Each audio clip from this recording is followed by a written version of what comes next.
أعوذ بالله السميع العليم من الشيطان الرجيم. بسم الله الرحمن الرحيم. الحمد لله رب العالمين، وصلي اللهم على نبينا محمد وعلى آله وصحبه أجمعين. walaalaha caalamka meel kastoo joogtiin soo dhowaada. kulan qiimo badan ayaan rajaynayaa caawa insha allahu tacaala in aan ka faa'iidaysan doono laba walaal oo qiimo badan. walaalka u horeeya waad u jeediin oo waxaa la yidhahdaa sheekh maxamed sheekh aadan, culummada iyo aqoon-yahanka dalka UK ee aan joogo, ummadda Soomaaliyeed, nin aqoon-yahana, mas-uul ah, hay-ad kala duwanna mas-uuliyaddooda soo qabtay, ummadda u khidmeeya, allah barakeeyo, ayaa caawa martiye ah. waxaa sidoo kale martiye ah injineer jaamac cabdullaahi ciiltire, oo isaguna nin injineer ah oo khaliijka jooga, aqoon-yahan, idaacado badan laga waraystay isaguna, oo taxliiliya arrimaha hadduu alla ku roon yahay ka taagan geeska Africa. soo dhowaada marka walaalahay. waxaan rabnaa in aanban caawa aan isla fiirino labadan aqoon-yahan, ilaahay ha barakeeyo waqtigooda, arrinta ka taagan Ethiopia. Ethiopia waxaad ogtihiin baryahan dambe, marka ciwaanka caawa waxaa weeye dagaalka Ethiopia ka socda, saamaynta uu ku leeyahay dalka dhexdiisa iyo dalalka jaarka la ah, saamaynta uu ku yeelan karo haddii aynan wax iska bedelin. maxaa dhici kara mustaqbalka dhow? maxaa dhici kara? waxaad ogtihiin markaa in dowladda central governmentka dhexe uu ka yahay madaxda ra-iisul wasaare doctor axmed abiye, inay isku dhaceen madaxdii TPLF-ta, kabacdina TPLF-tu ay noqotay jabhad diidan amarka dowladda iyo waxa ay maaragtay dabcan sheeganayaan ama ay diidan yihiin maamulka iyo xukuumadda uu abiye hogaaminayo. marka arrimahaas ayaan isweydiinaynaa oo aan ka waraysanaynaa culummada. sheekh maxamed, waad maqlaysaa waan rajaynayaa. sheekh maxamed, soo dhowow. waan ku maqlayaa sheekh axmed jawhar, si fiican baan ku maqlayaa. sheekh maxamed, may maqashaa? si fiican baan ku maqlayaa. amuu sheekh maxamed oo muud kaa saaran yahay. waxaan filaya inuu muud kaa saaran yahay, bal fiiri insha allah. inta uu sheekh maxamed fiirinaya lineka, waxaan fiirinaya insha allah injineer jaamac, may maqashaa? injineer jaamac, soo dhowow. waxaan rajaynayaa in ay ummadduna ku maqlayaan. soo dhowow injineere, waad maqashaa baan rajaynayaa.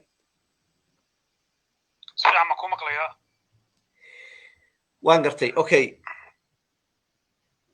ها شيخ محمد ما مقشع؟ سيفي عم نكون مقلا شيخ احمد، سيفي عم ما مقشع ذو شيخ محمد ما مقلا يسا؟ سيفي عم نكون مقلا انا وانكون مقلا هذا ما مقلا يسا، هذيك حقا قوي. سيفي عن خير الله كسيو وانكم مقليا وحرجيني ولا لها عالم كأن غلس عضنا إني كم مقليا بإذن الله الكريم. haddii alla yidhahdo khayr badan baan ku rajaynaya. jazaak allahu khayran. walaalaha waxaan ka codsanayn haddaadna maqlaysiin oo aadna aragtiin insha allah ciddii na maqlaysa, haddaydan maqlaynin walaalaha noo soo qora, waan idin maqalaa, iyo codku uu nagu kooban yahay ama gaaban yahay. meelaha aad nagala socotiin ama aad naga arkaysiinna aad ka soo gasheen caawa, iyadana maaragtay nala soo wadaaga insha allah. waxaad sidoo kale yeeli doontiin markaan mikrofoonka idiin furno, telefon baa halkaa ku qoran WhatsApp oo aad iga soo wici kartiin si codkiina walaalahana aan ugu gudbiyo aragtidiina aad nala wadaagtiin insha allahu tacaala sheekh maxamed iyo injineer jaamac waad maqlayseen baan rajaynayaa muqadimadii dabcan su-aashu waxa weeyaan aan rabo in aan ku horow maro bal si dadka ina daawanaya ina fiirsanaya ay inoola ogaadaan ama inoola arkaan biidni illahi alkariim waxaan isweydiinayaa dagaalkan halkuu ka bilaabmay intuu ka imanayay mustawaha uu maanta taagan yahay halkuu ka soo bilowday isku dhacani muxuu yahay sidee la isugu dhacay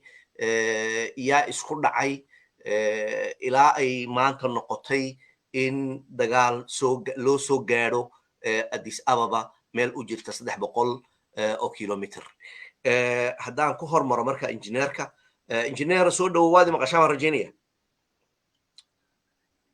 waan ku maqlayaa ustaad axmed jawhar si fiican baan ku maqlayaa waan ku asalaamu calaykum waraxmatullaahi wabarakaatu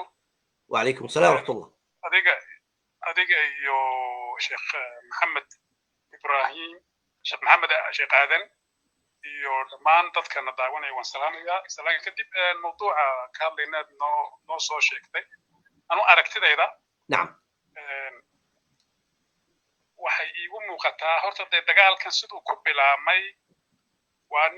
ogay 2018 kooxdii TPLF Ethiopia 27 sano xukumaysay baa xukunkii laga qaaday kacdoon shacbi baa ka qaaday si fiican kulay kacdoonkii shacbi ka qaaday waxay isku urursadeen gobolkoogii markay isku urursadeen shirar bay qabsadeen kabacdina waxay balangareeyeen amba ay diyaariyeen aragtideeda inay noqdaan ay xukunkii siday kusoo noqon lahaayeen bay markaa bilaabeen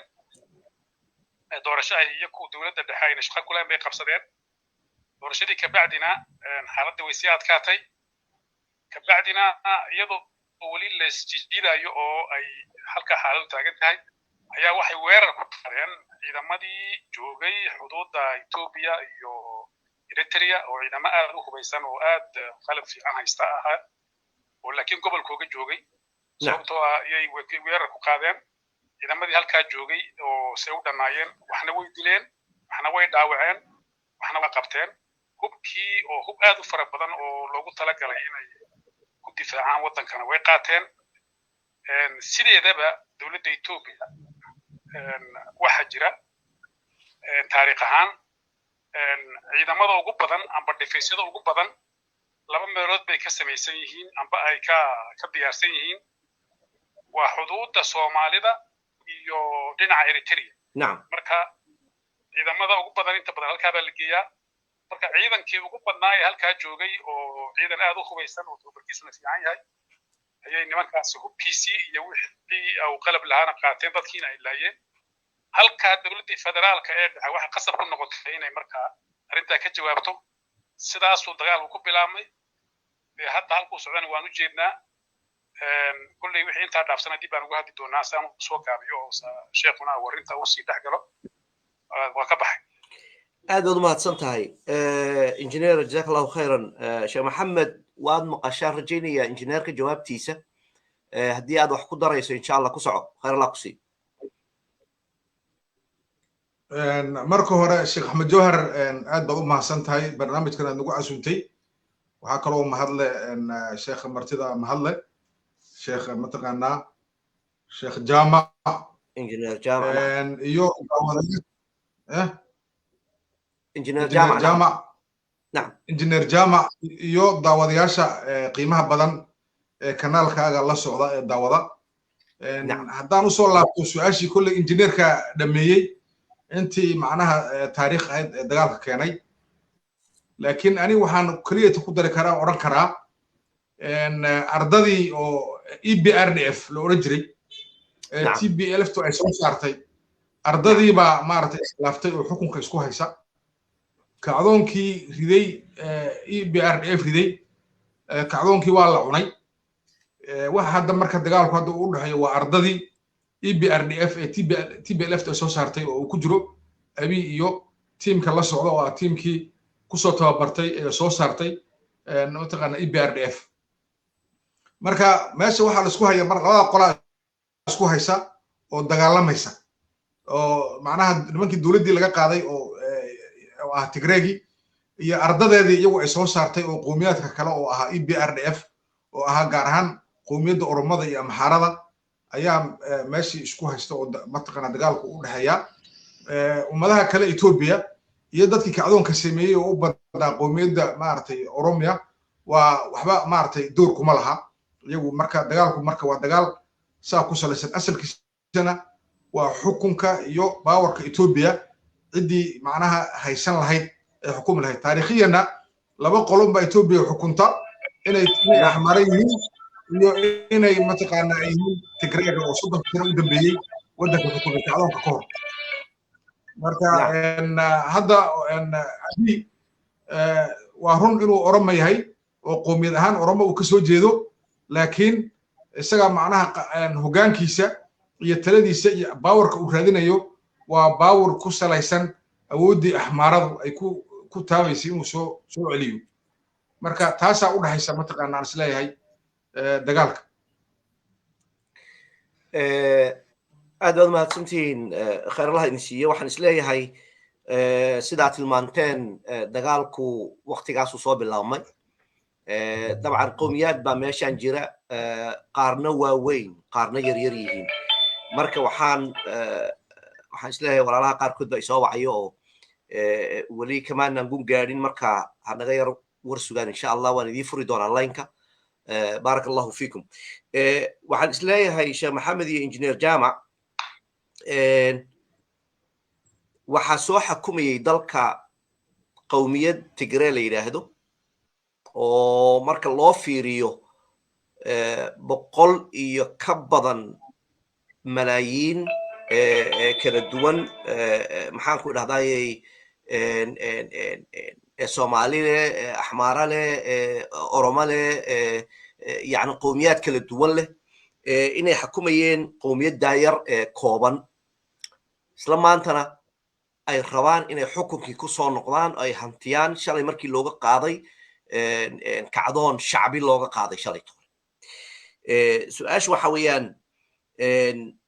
Oromiya ku kacday axmaaradii iyaga laftigoodu kambar bay ku fadhiyaan waxay rabaan inay ku soo noqdaan oo qabsadaan okay su'aasha meeshan ku dhex jirta waxa weeyaan isweydiin lebal saamaynta uu dagaalkani yeeshay dalka dhexdiisa aniga marka waxa ii dana inaan isweydiiyo dadka ummadda Soomaaliyeed ee ku nool Ethiopia saamayn intee le'eg ayuu ku leeyahay dagaalkani marka laga hadlo dhinaca dhaqaale marka laga hadlo dhinaca naf marka laga hadlo dhinaca waxbarasho marka laga hadlo dhinaca caafimaad marka laga hadlo dhinaca xukun iyo ka qayb qaadashada maamulka intee bay kaga jiraan ummadda Soomaaliyeed ma la socdaan dagaalku ma ku dhex jiraan ma ka baxsan yihiin oo barnaamijka ma ka joogaan muxuu yahay aragtida ay ka qabaan dagaalkan iyo mustaqbalkooda marka sheekh maxamed waxaan isleeyahay waa su'aal dabcan aad u ballaaran laakiin waxaad noo gashaa khayr allah ku siiyo raadka uu durbaba sameeyey waa raad noocee horta waa su'aal horta runtii aad muhiim ah weeyaan su'aasha marka waxa weeyaan waa su'aal ballaaran oo mug weyn marka waxaan is dhihi karaa waxa lagu soo koobi karaa Ethiopia waxay ka kooban tahay maamul goboleedyo federaal ah maamul goboleedaas federaalka ah waxa sameeyay nidaamkii EPRDF ee Tigreegu ay sameeyeen ayaa abuuray laakiin maadaama oo nidaam federaal oo abuuray oo kala duwan dawladdii centraalka Ethiopia Addis Ababa joogtay wuxuu ku soo koobay Tigreegu markuu joogay 4 qolo ayuu mataqaanaa xuquuq siiyay oo wadanka wada xukumaysay 4 qolo waxay ahaayeen Tigreega oo qola Oromada oo qola Amxaarada oo qola iyo shucuubta Ethiopia koonfurta la yiraahdo iyagana hal qolo laga dhigay 4 qolo ayaa Addis Ababa fadhiday oo wadanka wada xukumaysay waa kuwa hadda mataqaanaa ardadii ahaa mataqaanaa EPRDF istasfeenay marka kuwaas qolo kasta waxay ka faa'iideysatay intii ay Tigreegu joogay 20 sano inay wax bartaan inay isdhisaan inay mashaariic badan Ethiopia ka helaan qowmiyaadka kale ee aan ahayn afartaana waxay ahaayeen dad Tigreegu si gaar ah u leeyihiin oo iyagu ay mataqaanaa ay si gaar ah u sii gumaystaan oo qofkay rabaan u dhiibaan say rabaanna ugu takrifraan hantidooda waxooda oo Soomaalidu ka mid tahay yani iyo qowmiyad kale oo marka Ethiopia xaaladaas iyadoo lagu jiro kacdoonkii markuu yimid ee uu dhacay qolyihii joogay centraalka ee afarta qolo ahaa unbaa xukunkii haddana isku qabsaday oo haysta kuwa qaybsaday marka qolyihii lahaystayaasha ahaa oo Soomaalidu ay ka mid ahayd sidii unbay lahaystayaal ahaayeen waa loo soo magacaabay dadkii madaxda u noqon lahaa iyo waa loo keenay laana Ethiopia meesha laga xukumay Addis Ababa Soomaalidu macnaha kuma laha taqana saameyn kuma laha qowmiyad kale oo ka mid tahay mataqana Bariishangolka iyo Afartuna saameyn kuma laha laakiin qowmiyadka kale waxay ka fiican yihiin Soomaalida oo Soomaalidu waa kuwa ugu liita oo hatta Ethiopiaanka kale Soomaalida oo ma arkaan in Ethiopia yihiin waxay u arkaan inay yihiin dad Ethiopia aan ahayn marka hal aragti bay ka wada qaataan tusaale ahaan dagaaladan hadda Soomaalida u dhaxeeya afarta oo kale ee jidka laamiga ka jira Ethiopia oo dhan Tigreegeeda Oromadeeda afarteeda Amxaaradeeda waxay isku raacsan yihiin deegaankaas jidku uu maro ee Soomaalidu ay leedahay in Soomaali aan faraha loo gelin oo laga leexiyo wax isku raacsan yahay way marka Soomaalidu waa jismi qariib ah oo Ethiopia qariib ku ah laakiin saameynta ugu darana iyaga ayuu ku leeyahay oo waxa isweydiin leh ka waran qof markii horeba dayacnaa oo la haystay oo haddana meeshii uu hatta wax yar uga soo dhacaysay dagaal ay ku jirto soo noqon xaalkiisu abaarihii bay dadku u baaba'ayaan waxay u baahnaan marka dhibaatada ugu weyn wuxuu ka soo gaarayaa waa dadka Soomaalida ah inkastoo iyagu hadda ay amni iyo maamul iyo haystaan haddana Ethiopia iyo federaalka wixii ka imanayay waxba ugama imanayo wixii yimaadana goboladaas u aadaya kale ee dagaal buu ka soo leeyahay oo ah samafal iyo waxa marka Soomaalidu waa number 1 dadka ugu daran haddan abaaraha ka jira gobolka Soomaalida dawlad u gurmanaysa ma jirto oo waxaynaysa adduunka dhan wuxuu ka hadlayaa dagaalada meelaha ka dhacayaan in samafal la geeyo laakiin samafal in la geeyo dadka reer baadiyaha Soomaaliya xooluhu ka dhimanayso wax ka hadli maad aragtay mise baarkiis aad baad mahadsan tahay Sheekh Maxamed arrimo muhiim ah taabatay runtii oo aan u baahannahay markaan Soomaali nahay in aan ku baraarugno ka qaybgalka siyaasadda iyo ku dhex jirka meelaha policy-ga lagu samaynayo ee ummadda lagu hogaamiyo si markaad u fiiriso maadaama federaal ay tahay Ethiopia gobollo kala duwan ay jiraan gobol ka midana uu yahay ama deegaan ka mid ah oo gobollo yar yar oo kala duwan leh in ay tahay dhulka ummadda Soomaaliyeed ay leeyihiin Soomaali galbeed la yiraahdo shalay marka waxa ka talinayay oo la socday Melis ninkii madaxda ahaa ee maaragtay Cabdi Ilay طبعا Cabdi Ilay wuxuu ummadda Soomaaliyeed ku hayay ilaahayna uu garanaya ummadda Soomaaliyeedna way garanayaan isbedel baa ka dhacay waxay dadku u hanweyn yihiin ama u hanweynayeen isbedel ballaaran oo meel kasta taaban kara hadday dhaqaale tahay hadday caafimaad tahay haddii ay xorriyad ay tahay waxaan isweydiinayaa marka ka qaybgalka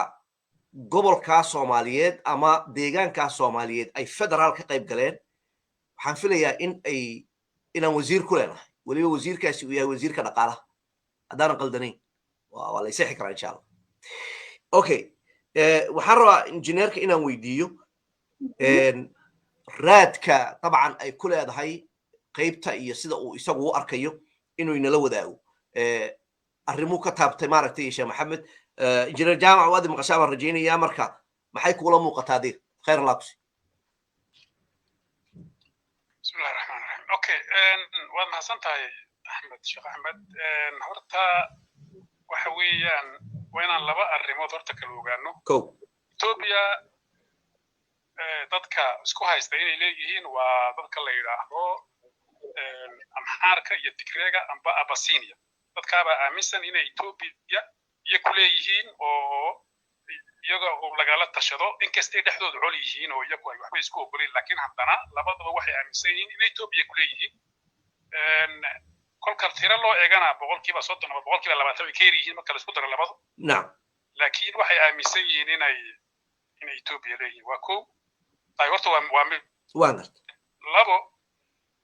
oo meelaha kale ka soo hadhay Soomaalidu ka mid tahay hadda kolkaan dhageysto tacliimintooda iyo siyaasiyintooda waxay nin kastiba labadii gumaysuun buu midba mid ammaanayaa oo uu la kala safan yahay ma ahayn de inay sidaa ahaatee waxay ahayd inay raadsadaan xulufo kale oo sida qowmiyadaha isku dhow yihiin dhinaca farta iyo oramada oo kale ay taxaaluf la samaystaan jabhad kale oo saddexaad iyagu ay furtaan bay horta xeer ahaan iyo istiraatiiji ahaanba waxay ahayd inay jabha thaalita amba jabhad saddexaad oo labadaa ka madax bannaan inay lahaadaan oy soomaalidu hormuud ka noqoto oo dadkan kalena ay sida loola heshiiyo oo halkaa laga bilaabo in Ethiopia wax laga noqdo tii horta ma muuqatee waxaan u jeedaa in ayna taasi jirin taasi hadday jirna de wax badan hadda wax laga hadlo oo badan anay ma muuqo waa wixii aan soo aragnay unbaa iska socdo oo iska hadday tigre soo noqdana shaqadoodii macruufka ahayd bay qaban doonaan hadduu amxaar joogana waa iska in kasta oo aan anigu isleeyahay malaha kolka loo eego taariikhda Ethiopia intii Soomaalidu ay Ethiopia qasabka ku qaadatay amba ay qabsatay 3 sano 2018 ka dambeeyay waa markii ugu horeysay ee siyaasi qof Soomaali oo siyaasi ah amba arrin siyaasadeed jeelka Ethiopia ugu xidhan awna dhicin gobolkuna aw nabad noqday horta taasina waa arrin jirta oo in la iska dhigatira ma la iska indhatirana ma nacam waa markii ugu horeysay taariikhda Ethiopia intay Soomaali qabsatay Soomaali galbeed ay bogaadeen in bas u yaqaanaan DDS dowladda Soomaalida in bas u yaqaano waa markii ugu horeysay taariikhda gobolkaasi aw nabad noqday ee dad Soomaaliyeed ayna jeel Ethiopia ugu jirin amba aanan la dilaynin oonan lawlawna habeenkii iyo maalintiiba lagu dawlan waa markii ugu horeysay 3 sano ee la soo dhaafay 2018 ka dambeeyay ko marka maxaana la gudboonaa haddaba inaan yeelo bacdama aan taa haysano halkaan waxay ahayd injineero adoo iga raali halka aan kugu celiyo su'aal ayacna dad aan jeel ugu jirin macnaheedu ma jeelka dhexe ee Ethiopia mise jeel maxaan ku raday dawlad deegaanka labadaba aanu ma hayo waan wareystay waxa jeelka dhexe Ethiopia amba jeelashii kale gobolka DDS wax ku jira la ima sheegin arrin siyaasadeed yani wax u xidhan arrin siyaasadeed amba dilkii daanu baranay ilaa iyo Hayle Salaase iyo Bokonon Milele ninkii la oran jiray maxay ahayd Migiste Afwerqi oo balki muxuu ahaa Meles oo habar qaba aanu bixiyay oo de isagu ilaa Muqdisho bay tagay oo de xaaladiisu ay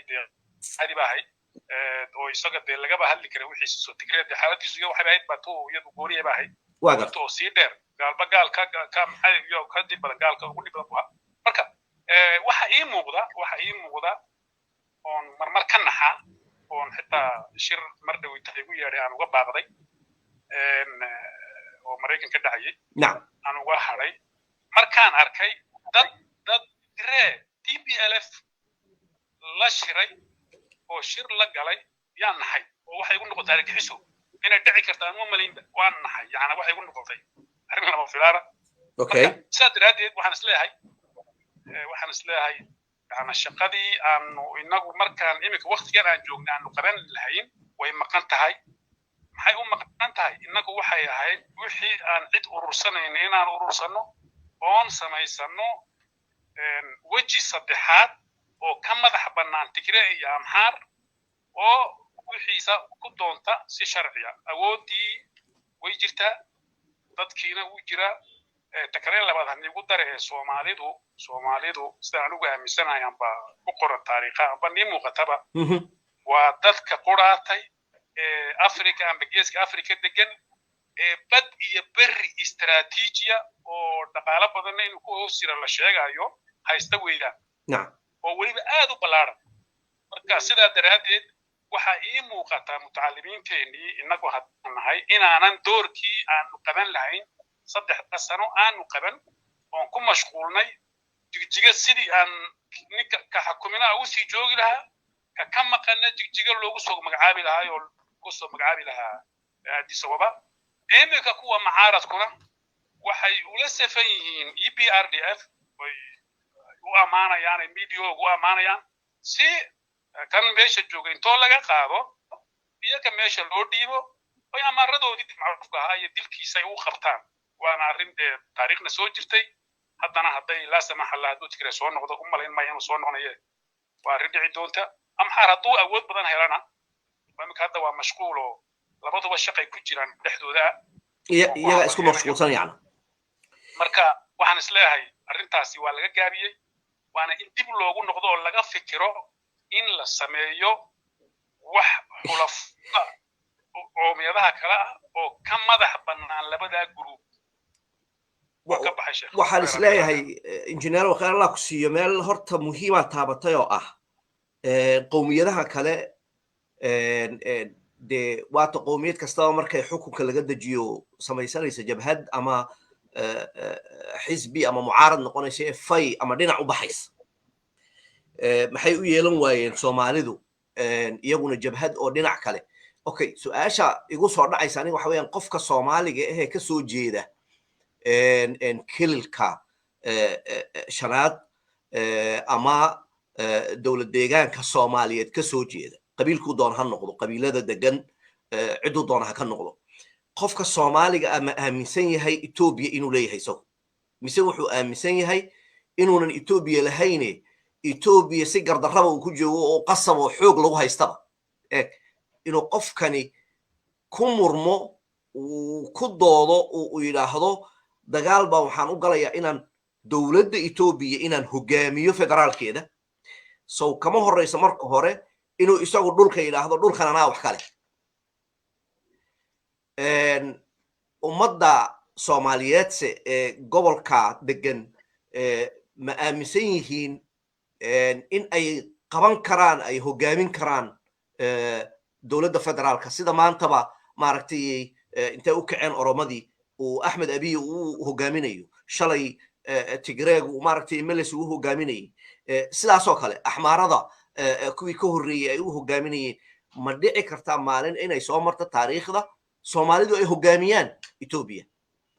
labadiinna waa ka qayb qaadan kartiin ku soco injineer wallahi horta waxa weeyaan wax adag baa jira oo yara adag laakiin waxaana suurtagal horta ma jiro qofku bini'aadanku kolkuu ilaahay adduunyadan keenay caqligan iyo awooddan iyo mas-uuliyaddan adduunyada wuxuu ugu dhiibay inuu wax kastoo adduunyada ka jira wax ka noqon karo hadduu rabo wey nacam marka way yara adag tahay laakiin mustaxiil maaha waxaana suurtagelin maaha shaqoon bay u baahan tahay waa wax dhici karase labo way dhici karaysaa soo dhici karin waa maxaa eg mid baan kuu sheegayaa marka loo eego cilmiyan istaraatiijiyan iyo marka loo eego maxay ahayd dynamatictiga qofku siduu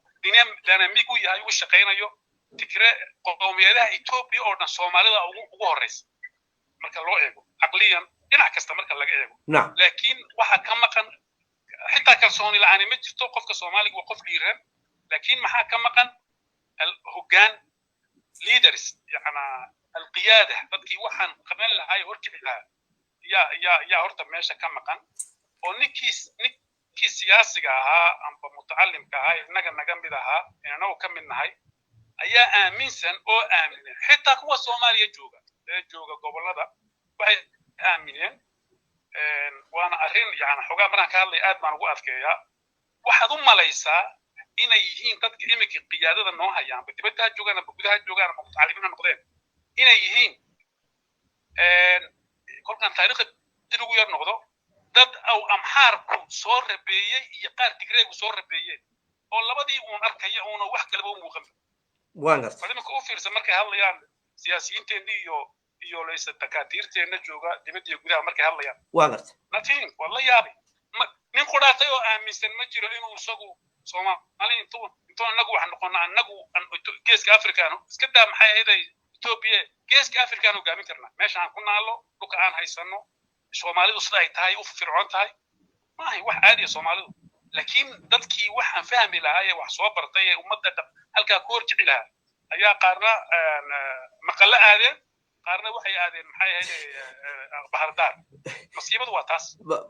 oo kuwii maanta anigoo soomaaliya oo garanaya saddex soomaaligu waan kaa dhex galay iga raalliya laba shay oo muhiim yuu soomaaligu yuu difaacaa oonan tigreega iyo qoladan kale iyo amxaaraduna labay difaacaan annagu maxaan difaacnaa annagu waxaan difaacnaa haddaan soomaali nahay diinta islaamka iyo xorriyadda وانقرت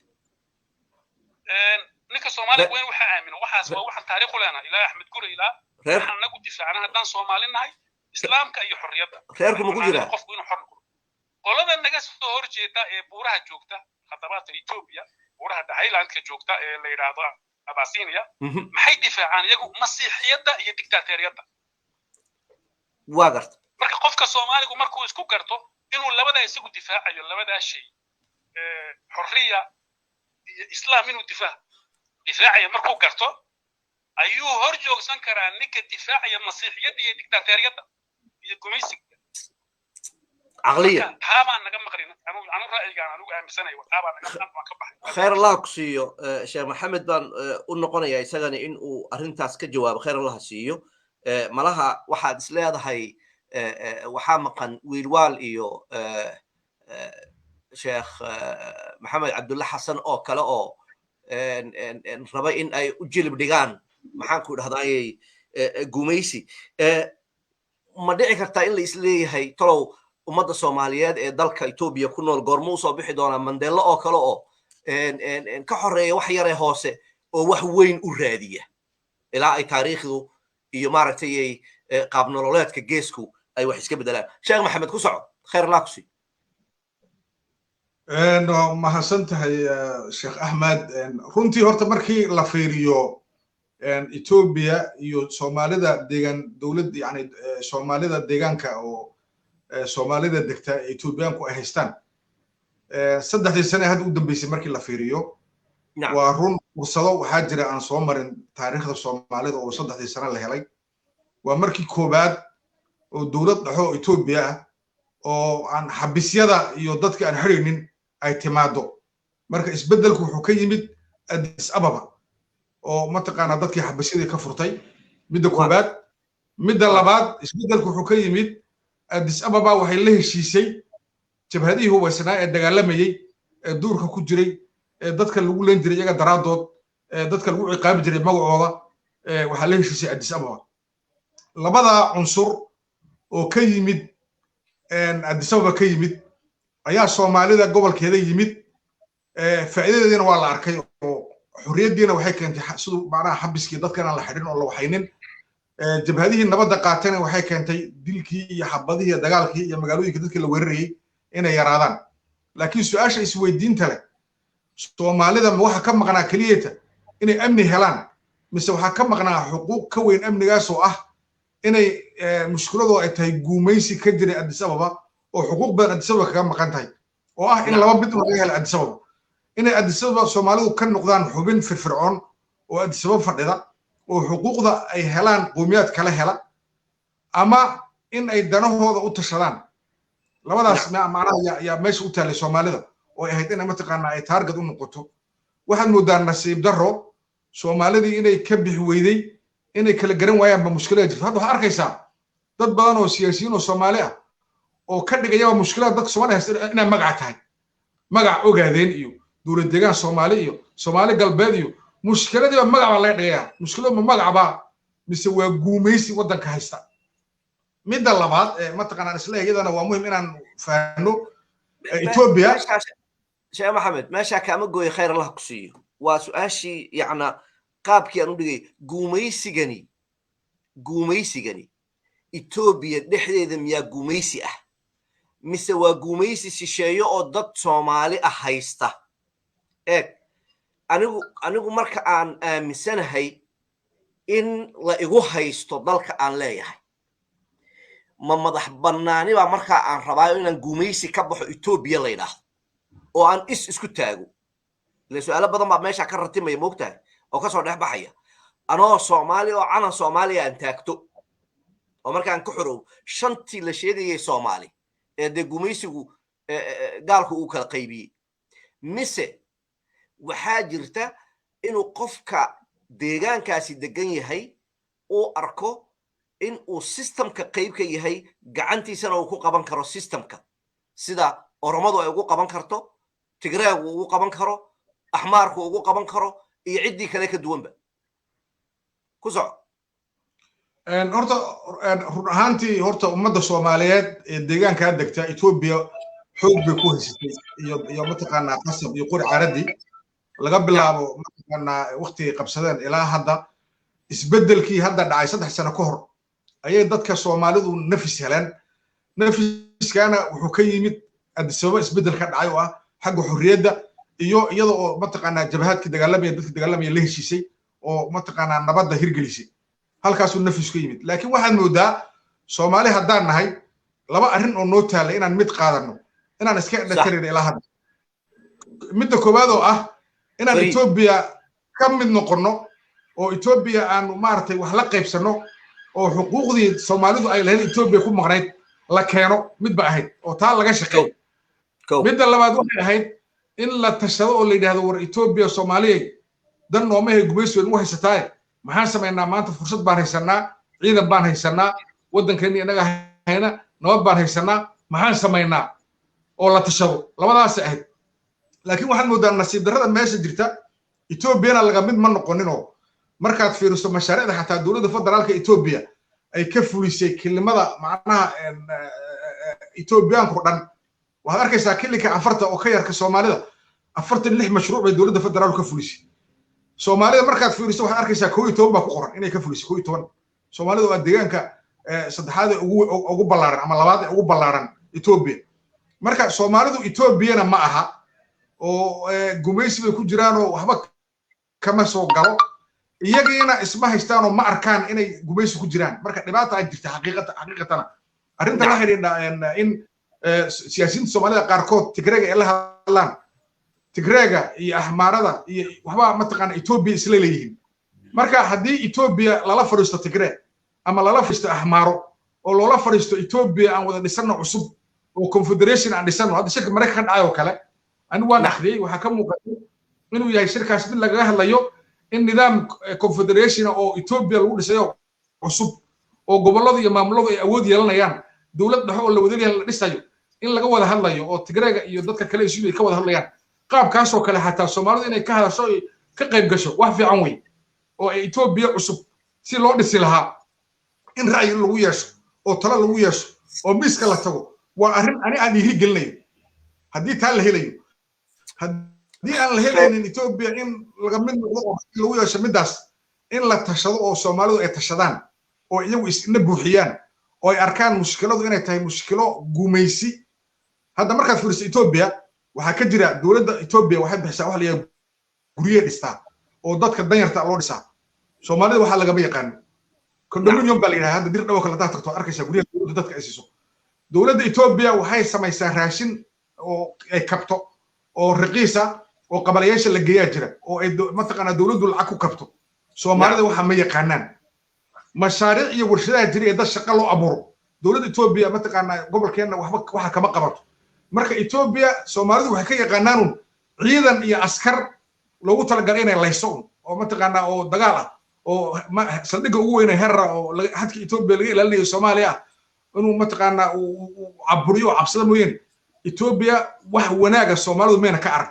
nabadda hadda jirtana sidaas ay ku timid marka waxaan isleeyahay Soomaalidu ha tashadaan ha isna buuxiyaan laba midna la yimaadaan in Ethiopia cusub oo dhismaysa wax ka dhisaan oo ra'yi ku yeeshaan oo shirarka ka socda Mareykanka iyo meelahaas ay ka qayb galaan oo miiska ay fadhiyaan Ethiopia iyo inay gobolkooda mataqaana ay hantaan oo Ethiopia ka hoos baxaan u diyaar garoobaan wax min doona labadaas baa looga baahan aad baad u mahadsan tahay ustaad Maxamed waxaan furaynaa hadda line-ka khadka telefoonka walaalaha caalamka meel kastay joogaan ciddii wax ku darsanaysa anaga raali noqdaan dhowr walaal baan soo wacay oo aan weli anagoona line-ka furin ay soo galeen waad soo geli kartiin hadda insha allahu tacaala sheekh maxamed iyo injineer jaamac aad baad u mahadsan tihiin waxaan rabaa inaan idinku soo celiyo okay aan ka jawaabo asalaamu calaykum وعليكم السلام ورحمة الله وبركاته. waadna maqlaysaa baan rajaynaya walaalkay waxaan kaa codsan lahaa meeshaad naga soo wacday inaad noo sheegto iyo magacaaga khayr alla ku sii waxaan iga soo wacay dalka Kenya magaalada Nairobi. Kenya Nairobi aad naga soo Kenya Nairobi okay magacaaguna Cabdulaziz ku soo culimada waxaad u qabtaa su'aal baan rajaynaya aqoonyahanka oo barnaamijka saabsan أيه كسو عبد العزيز خير لقسي su-aasha ugu horeyso reer galbeedka maxay isku fahmi layihiin wadamada shisheeye ee Ethiopia waxay isku fahmi layihiin anaga afmaansanayna waa maxay dhacdada كو ay ku heshii layihiin كو su-aasha labaad deegaanka soomaalida Ethiopia marjic ma laha miya oo dad aqoonyahan oo siyaasiyiin ahayn marjic loo laabto مرجع سيداء يعني قويها السياسات باترميها may dad aqoonyahan ah laakiin xisbi lahayn oo siyaasadda ku jira dad iskood aqoonyahan u ah laakiin xisbi aanan aan xisbi ku tirsanayn yani nacam aad baad u mahadsan oo tahay dhexdhexaad oo ها يعني سدح دحاد يو جوابي كرا وان قرت اد بعض ما تصنت عبد العزيز الله قنوه علماء مقاشين برجينيا سؤاشا عبد العزيز oo naga soo wacay Nairobi reer galbeedku maxay isku fahamsanaan laayihiin Ethiopia iyo miyayna lahayn ummadan Soomaaliyeed marjic ay u noqdaan cid aqoonyahan ah ka madax bannaan siyaasad gaar ah iyo xisbi gaar ah iyo dana gaar ah saasaan rajaynaya inuu u wada wiilkaas fariidka khayr allah siiyo waad ku hormari kartiin ciddii sheekh maxamed iyo injineer jaamac haddii aad fahanteen su-aasha insha allah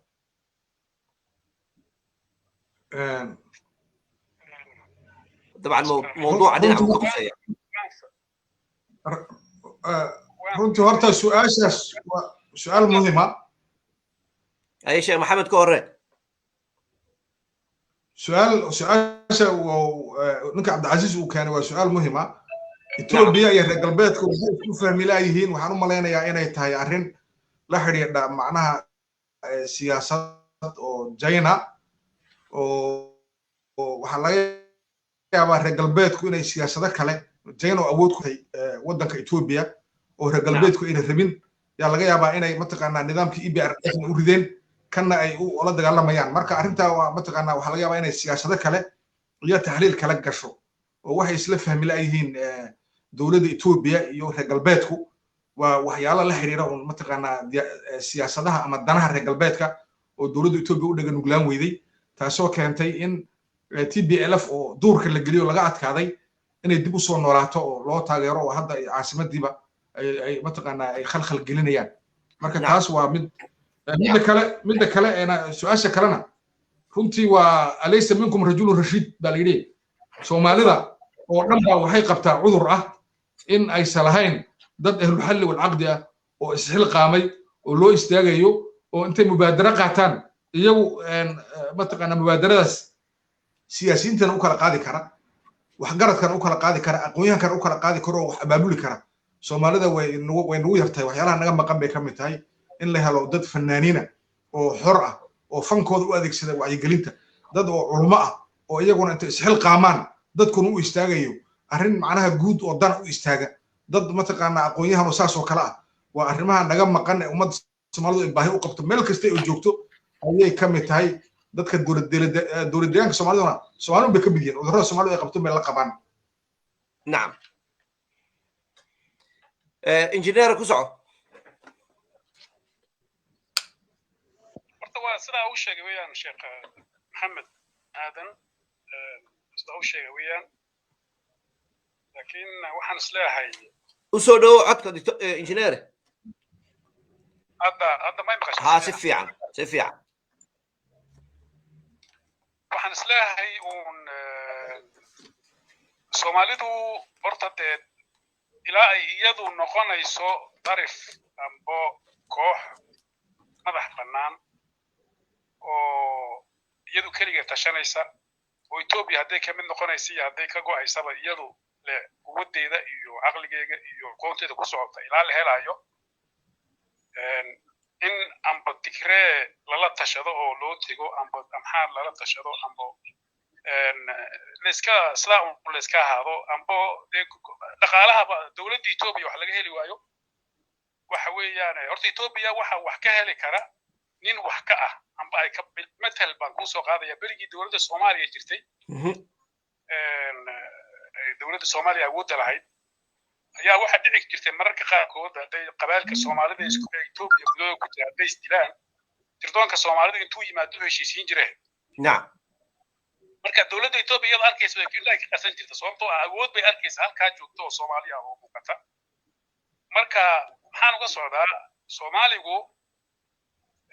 waxa uu difaacayo yahay hadduu garan waayo waxba ma suurta galayaan anu saanay misanahay waa maxay waxaas waa labadii shay ku sheegay yani qadiya Abyssinia nimanka la yiraahdo waxay difaacayaan dictatoriya wal masiixiya waa garta Soomaaligu wuxuu caan ku yahay taariikhdiisa ku qoran inuu yahay qof muslimka difaaca iyo xorriyadda dimuqraadiya waa garta marka adigoo muslim ah hadaad salaada iska diidid oo salaada tukan weydo oo soomi weydo oo xaji weydo wixii aad ilaahay ugu soo hadaad ogolaan weydo de maxaa noqon marka waxa noqonaysa waa iska macruuf ifi aqraba waa iska cadaanaysa Soomaaliyo intaana dawakhin inaad wax kale ku dawakhin laba shay baad adigu wax ku tahay hadaa labada shay ka tagtana waxba ma noqonaysid Ethiopia wax kama noqonaysid adduunkana waxba kama noqonaysid geeska Afrikana waxba kama noqonaysid waa maxay labada shay horta muslim baa too ilaahay ka dhigay labo banna dhukaabi ilaahay ku siiyay barwaaqada oo anigu haddaan imika ka baxay Djibouti ilaa aan soo Kenya xuduudda Soomaalida halka ay ku leedahay tagayo fahmiyayaan si dhaxmaraya qof kasta waxaan isku noqonay waxba ma kala tagin yani haddaan tago goday haddaan tago Muqdisho haddaan Boosaaso tago meel kasta waxaan ugu tagay dad fahmiyayga taa anoo haysta marka labada shay ee muhiimka ah ninka Soomaaliga ee mutacallim karta waxa weeyaan ilaahay siiyay inuu yahay nin muslim oo muslim difaacaya nacam labo inuu yahay nin xorriyadda difaacaya sababtoo ah Soomaalidu waxay ka qayb gashay xorriyaddii Afrika Namibia iyo bay ciidamo u diri jirtay si fiican waxa ma wax ku ahayn haddaan waxa ka tagno oo niraahno reer galbeed iyo Tigray iyo Amhar baan tala qaadanaynaa oo la yeelanaynaa Tigray iyo Amhar waxay ku ixtiraamayaan adigoo waxa aad tahay ah adigoo wixii ilaahay ka dhigay ku siiyay ah oo wata kubkaagi iyo awooddaadii adoo wataad wax ka noqon laakiin adoo faramaran oo niman soo qabsaday Ethiopia nus aduguna adigoo afar qof ugu meel ay ku shirayaan oo amba Amhar amba Tigray waxba ma soo celinayso Soomaaligu labadiisii kundhatii iyo go'ii oo xidhnaan jiray waa maxay waa islaamka iyo xorriyadda labadii waa inuu xidho waa gartay markuu labadaa xidho ayuu wax noqon doonaa man ka baxay injineer aad baad u mahadsan tahay waqtigoo aad u fogaaday awgeed waxaan rabaa in aan laba su'aalood aan ku soo koobo oon soo gabagabayno hadduu eebaydmo idinkoo raalli ah raadka uu ku yeelan karo dagaalkani ummadeenna marka haddaba waxaa la dareemayaa in uu raad uu ku yeeshay dalka dhexdiisa gobolkana uu ku yeeshay waxaan rabaa inaan bal isweydiino dalka dhexdiisa dowlad deegaanka Soomaalida gobolka mathalan gobolka City oo kale dhibaatooyin baa gobolka City ku dhacay dhibaatooyinka waxaa ka mid ah in ay dad bini'aadamtinimadana walaal ay ku yihiin islaamkana walaal ay ku yihiin laakiin laba jinsiyadood iyo laba qowmiyadood ay kala yihiin inay isku soo duuleen oo yacni qowmiyaddii canfartu ay kusoo duushay qowmiyaddii Soomaalida ee deganayd ee ay jaarka ahaayeen isla deganaayeen okay dadkaasi waa dad wada degan dad la isku daya in xabad la isugu dhiibo wey oo ay dhici karto siyaasiyiintu in ay ka dhex shaqaysanayaan iyagoo maslaxad iyo interest iyaga gaar u ah ilaashanaya meeshaas ummaddaas sidee loogu gargaari karaa wax looga qaban karaa gargaar dhaqaale gargaar maaragtay intellectual gargaar difaac iyo ammaankooda in la sugo oo maaragtay dadkan la kala badbaadiyo ugu dambayntii sidee caqliyad loo heli karaa hadday doonaan aqoon-yahan ha noqoto labada qowmiyadood ka soo jeeda ha noqoto hantiiley iyo dhaqaaleley labada qowmiyadood ka soo jeeda sidee loogu abuuri karaa dowladda federaalka xataa haddii la raba laga keeno mashaariic ummaddan walaaltinimadooda iyo wada noolaashahooda ka shaqaynaysa oo isku soo dhaweynaysa oo aanan ka dhex abuuraynin dagaal iyo maaragtay dhimasho nolol gelin kara taas waa su-aasha u horeysa su-aasha labaad oo iyadna aan u malaynayo inay baaxad weyn leedahay ba waxay tahay saamaynta uu dalalka jaarka ku yeelan karo sida jabuuti iyo soomaaliya uu ku yeelan karo dagaalkani haddii uu sii socdo kusoo dhawaada baaraka allahu fiikum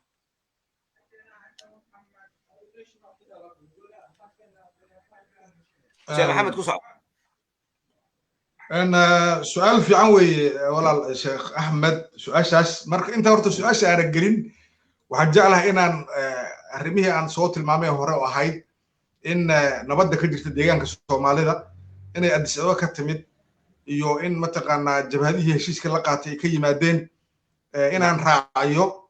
إن رنتي ماملك كجري هذا دور الدجان كسومالي ذا وحكو أمانية هاي إنه يسوون أمان كي سوي dadkiina xorriyaddii waliba gaar ahaan arrimihii diinta oo si gaar loo dagaalami jiray waqtiyadii hore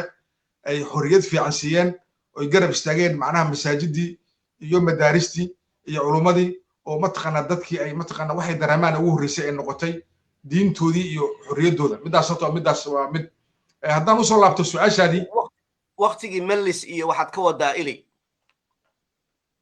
waqtigii mallis iyo wixii ka horreeyeyba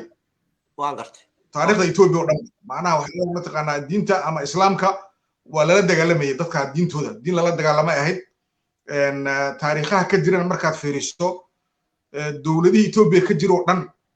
waxay bixiyeen oo dhul ahaan u bixiyeen 9 masaajid bay bixiyeen dowladda Itoobiya ka jira oo dhan Haile Selassie ka soo bilow gobolka markii la yiraahdo dowladda Itoobiya ka jira oo dhan waxay kaniisada siiyeen oo dhul kaniisada ay bixiyeen oo deegaanka Soomaalida ka bixiyeen 40 ama 54 kaniisado halka marka ka qiyaasay yani dadkii deegaankuna waa deegaan muslimiin ay leeyihiin marka runtii horta midaas dadkii inay mataqaanaa diintoodii ay xor u noqdaan culumadii inay socdaan inay dowladdu garab istaagto way ku amaanan tahay midaas waa loo amaantay weliin laakiin midda aan isleeyahay waa lagu dhaliili karaa waxa weeyaan meeshii ay kubaddu jirtay ahayd Addis Ababa in dadka loo raro oo xagga indhada loo duwo ayay ahayd inta mataqaanaa gudaha iyo dhaxdeena tooshka lagu shiday haddaan usoo laabtay su-aasha jawaabteedii sheekh Axmed oo anigu waxaan aaminsanahay arrinta hadda u dhaxaysa dadkan labada qowmiyadood walaalaha Soomaalida Cafarta arrin Soomaali ay leedahayna ma aha arrin Cafartu ay leedahayna ma aha arrintan dowladda Addis Ababa wada Tigreega waday haddana Abiba wada jidkaas Djibouti ka yimaada Ethiopia oo dhaxadka u ah inay Soomaalidu degaan garbaciisi ay la mid Soomaalidu ay degaan in Soomaali ay yeelato ma ogola Abiba ogolayn Ahmar baan ogolayn waxaan ogolayn Ethiopia oo dhan baan ogolayn qowmiyad Ethiopia ogolmad marka arrintaas waa arrin ka socota dowladda mataqaanaa federaalka Ethiopia Cafartana arrinta waa lagu maalgelinayaa si ay Soomaalida mataqaanaa ula dagaalamaan marka arrintaas waa arrin ku xidhan mustaqbalka Soomaalida iyo Ethiopia si loo xalin lahaa hadday Soomaalida Ethiopia ka noqotana halkaas waa la xalin haddayna ka noqonina de halkaas saan bay weli lahaanaysaa marka waa arrin aad u fog oo runtii mataqaanaa aan isleeyahay xalinteeda kuma jirto gacanta Soomaalida iyo gacanta Cafarta kuma jirto haddaan u laabano saamaynta ay ku yeelanayso xataa sheekh maxamed oo raali noqo xataa sheekh maxamed oo haddii ay Soomaalidu wasiir ku leeyihiin dowladda dhexe waxba kama qaban karaan arrinta miya wasiirada dowladda ay ku leeyihiin dowladda dhexe ay ku leeyihiin yaa magacaabay wasiir power la miya oo dowladda Itoobiya miiska garaaci kara ma aha wasiirku markuu dadkiisa matalo oo jigjiga laga diro oo uu yahay mataqaanaa wasiir hadduu Addis Ababa ka soo tago jigjiga yimaado aan waxba laga qaadaynin markaasuu miiska garaaci karaa laakiin nin shaqo la siiyey ninkii shaqada siiyey buu u shaqaynay saa ogow Soomaalida dowladda dhexe ku jirto dhan waa shaqaale aad baad mahadsan tahay ku soco jawaabtii dhinaca qaybta kale qaybta dhaqaalaha iyo haddii la fiiriyo hadda waxaad garan kartaa hadda Djibouti oo kale hadda kulley saameyn xoog leh ku yeelanaysaa oo Djibouti dekeda shacabka reer Djibouti ama dowladda Djibouti lacag badan baa ka soo geli jirtay Ethiopia iyo businesskeeda marka colaadan iyo jeedka xirmay waxa saameyn xoog leh ku yeelanaysaa Soomaali macnaha Soomaaliya dhanka berbera Somaliland oo kale saameyn xoog leh ku yeelanaysaa marka waxa ka daran saameynta kale ugu daran ee cabsida leh waxa weeyaan dagaaladan hadday sii socdaan oo dadku ay barakacaan waxa iman doona mataqaan in khatar weyn oo Soomaalida ku soo socoto ah deegaanada Soomaalidu waa dad yar oo degan oo ballaaran marka hadday ku soo qaxaan dadka beeraleyda ah oo mataqaan 70 milyan iyo 80 milyan waa khatar weey wadanka mataqaan inay mataqaan xaaladiisu inay waxaysanto marka dagaalka intii khatar badan baa ka soo ifaysa inuu dalku qarraqmo waan gartay aad baad u mahadsan tahay waxaan kugu darayaa macluumaad ahaan yacna Djibouti in 3 cisho ka hor ilaa 4 cisho ka hor in la ii sheegayay in mushaharkii ay dawladdu ay bixin kari weyday shaqaalaha dawladda u shaqeeya ay qaataan oo ay daahday yacna ilaa waqtigaa labo shaqaalihii dekadda Djibouti ka shaqaynayeen in ay banaanbaxu soo baxayeen oo dabcan halkan bay dadku ka wada daawadeen Facebooka la soo dhigay inay ka dacwoonayeen mushaharkii in aynan helin marka jawaab bilaamatay ta'siirka ay ku leedahay maxaan ku dhadayay geeska dalalka jaarkan ka wadaa yacna engineer soo dhawow su-aashii u dambeysay weeyaan labadii qaybood midii gobolka city iyo midii maaragtay dalalka jaarka maxaa dhici kara haddii la qabto sidkii waa suu sheekh maxamed u sheegay oo arrintaasi waa arrin siyaasadeed oo labadii dowladood ay kala dambeeyey tii hore iyo tan horta melis baa sameeyey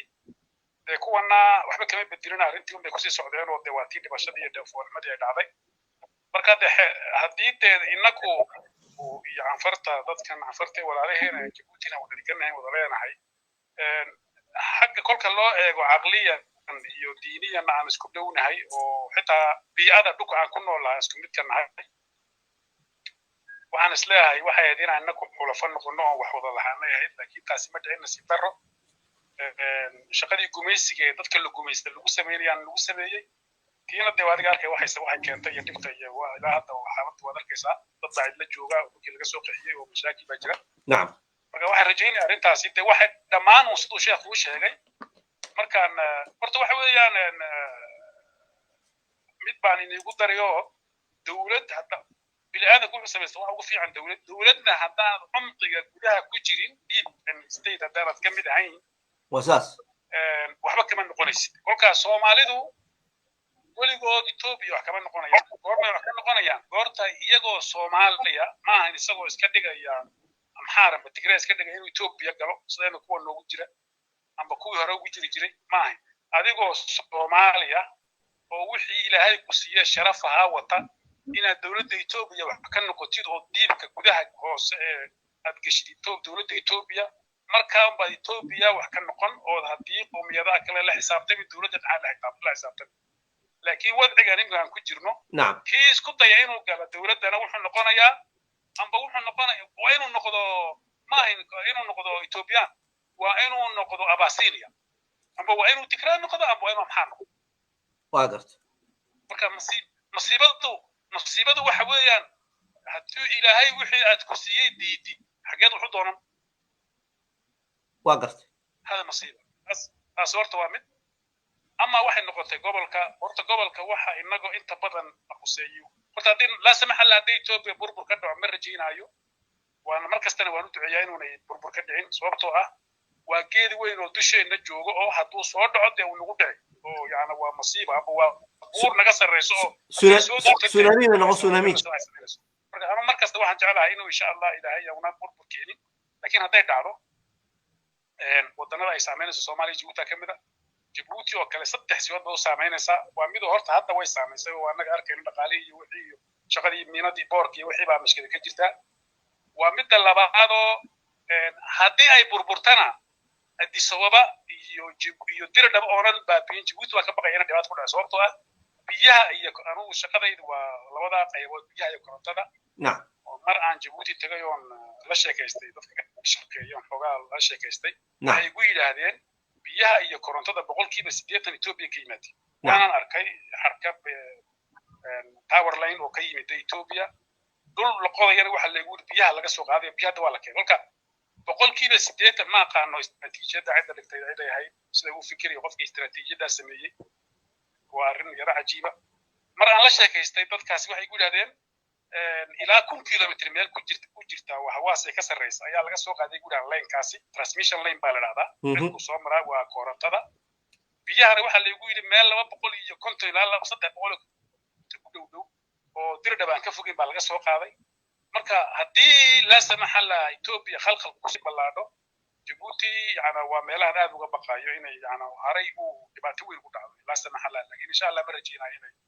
inay taas dhacdo takaleel labaad haddii takaleel saddexaad Djibouti ku dhacaysa aba Soomaaliya aba gobolada ku dhacaysa haween qaxootiga waxa laga baqayaa inay 25 milyan ilaa 30 milyan oo qof ay u baxaan xuduudaha ka baxaan haddii dawladdu toog marto ugu yaraan haddaan Soomaalinahay Djibouti isku wada dar waxa lagu soo hagaagi 10 milyan oo qof waa shucuubta Soomaalida marka malaha saddex loo qaybiyo oo tulis oo qayb ka mid waa wax badan marka waxa dhacaysa kaarisa waxa dhacaya masiiba dhacaysa markaas marka ma rajaynayo inay ilaahay yarka uu gaarsiiyo inkastoo loo baahan yahay in laga maxayday laakiin waxaan anigu kulli kula talinayaa baadama shaqada waxa tahay dadka reer Djibouti waxa ka shaqeeya arintaas inay ka foojignaadaan oo ma qaana inay imika wax sameeyeen laakiin saan ugu ogahay labada dhibaato ay waaweyn baa Djibouti ya jira oo qaasatan biyaha iyo korontada ma qaana waxay diyaariyeen bariyahan warka ma helin laakiin waa arrin aad u adag marka intaasaan isleeyahay waa arrimaha ugu muhiimsan ay keeni karto dhibaatooyinka hadday Ethiopia xaaladdan ka sii adkaato inkastoo rajaynayo inay kolley si uu la isku fahmo oo inkastoo xaaladdu hadda iska adagtay laakiin waxaan rajaynayaa in insha Allah ayna gaadhin khatarta aan sheegay weyn بإذن الله الكريم إلهي كما ديغو إلهي ها دجيو طبعا عدبة ولا مرة بنو ما نجعلين إن أمدين أي ميل كستي جوغان أي كل باتوبان إلهي دي باتضح هنا غايو وسيدا قلت المانتين ورنتي خير الله يدين سيو سامين وين أي كل هذا هاي وحدبا ولا الدرامي هدي سفر تهي هدي أي بيزنس تهي هدي أي محاكو لهداي حتى نرى المعلومات عادي هدي أي تهي انتو بسامينتو way bilaamatay oo dabcan dadku aad bay maaragtay u sheegayaan waxaan isleeyahay in bal la iska warsado isbedelkii ka dhacay caasimadda dowlad goboleedka deegaanka Soomaalida ee Ethiopia laga soo bilaabo markii uu Mustafa Cagjar madaxtinimada uu qabtay ilaa hadda maxaa isbedel dhacay maxaa la faa'iiday maxaa maaragtay hoos u dhacay maxaa la filayay in la helo oo la gaadho oo aan la gaadhin maxaa la hirgeliyay ilaa hadda yani aniga waxaan aaminsanahay qof u soo kacay oo wax qabanaya inuu waxna qaban karo waxna ay ka khaldami karaan yani meeshii uu rabay xataa haddii uuna 100% u gaadhin inay dhici karto 50%, 40%, boqolkiiba maaragtay 60 in uu gaari karo waxaan u sheegayaa runtii oo aan rabaa anu aragtidayda ii gaarka ah inuu qofku waxyaabo uu ku fiican yahay uu ku xoog badan yahayna ay jiri karto waxyaabo uu ku liito oo looga fiican yahayna jirto saas awgeed in uu qofka madaxda ah ama hogaamiyaha uu yeelan karo dad badan oo naqdin kara iyo dad badan oo difaaci kara labadaba inuu yeelan karo inuu ogolaado labadaba mar hadduu madax yahay waliba warkaygan wuxuu aad ugu socdaa Mustafa mar hadduu madax yahay ka ku jecel iyo ka aan ku jeclaynba madax baad u tahay intaba in la soo dhaweeyo wixii wax laga toosin karo wixii wax laga qaadan karo in la isku dayo sidaas la eg waxaan ku darsan lahaa dadka wax raba in ay toosiyaan iyaguna inay isku dayaan sida ugu munaasabsan sida ugu degan sida ugu loo aqbali og yahay waxa ay rabaan inay bedelaan inay iyaguna u soo bandhigaan haddii la yidhaahdo shakhsi nacayb anu ma aaminsani laakiin waxaan aaminsanahay systemka in la bedelo systemka in istaraatiijiya lagu daro oo system ka dhigaya in ay dadku maaragtay xorriyadda uu sheegaya injineerku dadku ay wada heli karaan isla markaana la wada noolaan karo system dhaqaalaha furfuraya system maaragtay idaacadda iyo newska iyo maaragtay mediaga furfuraya system ogol maxaan ku idhahdaye in wax laga bedeli karo reform lagu samayn karo wax la soo siyaadin karo wax laga reebi karo wax lagu dari karo system qof kasta soo dhaweynaya ragga soo dhaweynaya dumarka soo dhaweynaya dhalinyarada soo dhaweynaya waxaasaan u baahannahay inaan helo aad baan ugu mahadinayaa labadan aqoon-yahan ee aadka u qiimaha badan leh waqtigoodana siiyey waa sheekh maxamed sheekh aadan iyo injineer jaamac cabdullaahi ciltire aad baan idiin salaamaya jazakum allahu khayran haddii aad intaanan ka bixin waxaan rabaa inaan idin siiyo hal daqiiqo insha allah oo aad noogu soo afmeertaan allah idin barkeeyo injineer ku soco waad mahadsantahay sheekh waxaan odhan lahaa horta anigu horta mustafa madaxweynaha dowlad goboleedka soomaalida ma aqaana shakhsiyan laakiin adeecadda iyo miidiyaha baan ka arkaa markaan dhegaysto hadalladiisa aan daawado amba habeen dhaweyto xitaa meel la yidhaahdo club house oo ka hadlayo dad la hadlayay markaan dhegaysto amba markay adeecadu wareysanayaan horta nin aggressive ay laba muuqdo oo qof yacna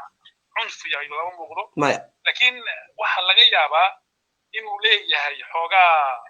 khibradiisu inay badnay waa wax dhici karta khaladaad uu leeyahay waa wax dhici karta laakiin saantana waxaan is leeyahay marka loo eego inkastoo wixii looga baahnaa oo dhan aan wada qabanin laakiin waxyaabo badan uu ku ammaanan yahayna way jiraan oo sidii inta uu sheekhu sheegay iminka oo bilmatal xagga diinta oo kale iyo waxyaabaha lamidka uu ku ammaanan yahay waana nin waxaan is leeyahay wixiina soo maray ee hore oo dhan waxa dan waan ogahay soomaali badan oo ka fiican inay jirto oo aad uga wanaagsan laakiin wixii aanu soo aragnay iyo dadka iminka miidiyaha ka hadla inta badan in aan wado in arko meeshay doonaan ha joogaa ninka ugu macquulsan buu leeyahay ugu macquulsan ma odhan karo soomaalida ugu fiican yahay waxaan ogahay inay malaayiin soomaalida ka wanaagsan yihiin oo ay laakiin anay ii muuqan weli laakiin dadka iminka aan arkayo siday u hadlayaan iyo meelaha ay ka muuqdaan sawirradooda ka soo baxayaan iyo anigu kolkaan ra'yiga cabiro waxaan isleeyahay mustafa waa qof iska macquul maasha allah waxaana kaloon leeyahay dadka mutacalimiinta ee soomaalida ah waan baktinayaa bakti looma cuno waa maamaa soomaaliyeed war hamigiinu ha ka sarreeyo tigree iyo amxaar mustafana uu ku jiraa mustafa caydan uu ku jiraa hamigiinu ha ka sarreeyo tigree iyo amxaar ogaada inaad tihiin dad soomaali oo ilaahay ku karaameeyey waxaan bini'aadanka kale oo dhan lagu karaameeyey waa maxay waxaan ku uri waa islaam iyo xorriyad anu markaan soomaali ahay waxaan isku arkaa inaan labadaa shay aan anigu aaminsanahay sax wey ninka soomaaliga ee mutacallimka ah na inuu labadaa qaato anigu waan ra'yigayga weeyaan maasha allah aad baan nii salaamayaa mahadsanid jazaak allahu khayran sheekh maxamed بارك الله فيك يا شيخ وسيدا انجينير كله وشاغي هورتا runtii qof kasta wanaagna uu leeyahay dhaliil uu yeelanaya waxyaalaha mataqaana mustafa in lagu amaana mudan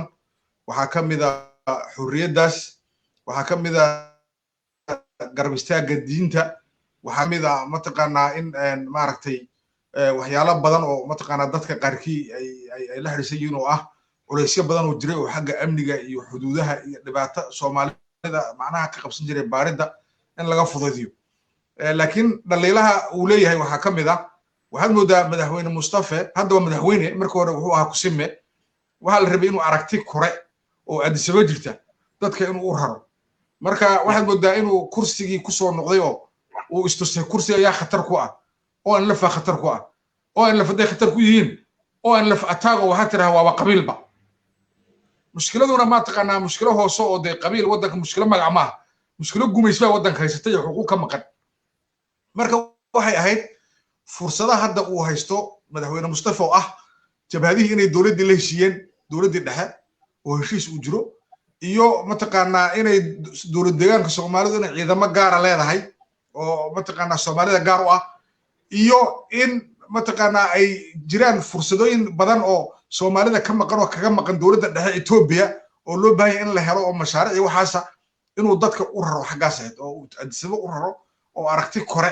oo areen midda Soomaalida inuu mataqaanaa uu ku soo celiyo waxaa kaloo iyana lagu dhaliilaa waxoogaa waxaad moodaa inay jirto dibacsanaan xagga haybaddii dowladda ayaa waxoogaa dabacday oo dadkii qabiil buu isu dirirayaan marka mararka qaarkood waxaa la rabaa waxyaalaha sharciga ah in la adkeeyo oo dowladdu ay mataqaanaa sharciga adkaysaa muhiima laakiin hadduu sharciga uu dabco hadhow wixii bay kala daadanaysaa marka waxaad moodaa inay dabacsanaan ay jirta ah dadkii inay isu laynayaan tuulo iyo qabiil iyo deegaan iyo in la isku laynayo marka taasna waa maaragtay waa dhaliil iyadana loo baahan yahay in mataqaanaa haybadda dowladda iyo in la ilaaliyo iyo sharciyada iyo qawaaniintii kala dambeyntii nidaamka iyo musuqmaasuqa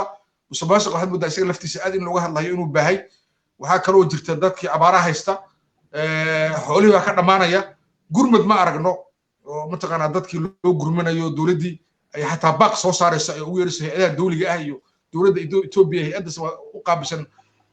waxaasoo dhan waxaad moodaa in ay tahay arrimo laga rabo inuu qabto oo mataqaanaa loo baahan in laga arko haddii kale lagu dhaliili karo waa intaasaan dhihi lahaa waana maaragtay kulley soomaali un baan nahay de soomaalidana kulley waxbaa maaragtay